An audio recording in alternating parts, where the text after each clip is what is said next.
So mga idol, ito yung aking SBR Cross. Yan.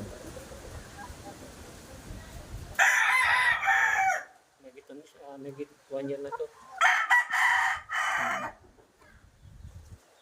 Gusto ko lang siya kasi magaling mamalo. Pogi oh.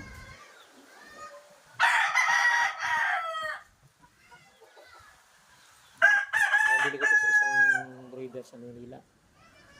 Bale, sabi niya ang bloodline nito 50-50 ng SBR at saka off-road. Ayan.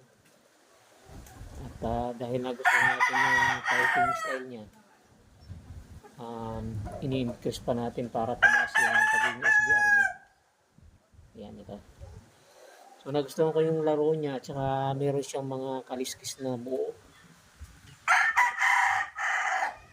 Bali, tatlo dito. As in buo siya dito.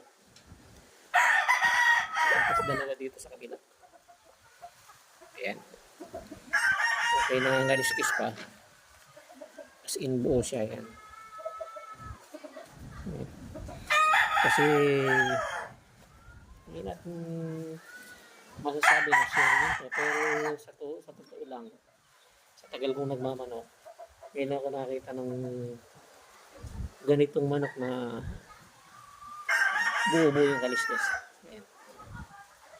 Dalawa pala dito sa kanan at saka tatlo dito sa kaliwa. Ayan. SBR Cross. Ayan.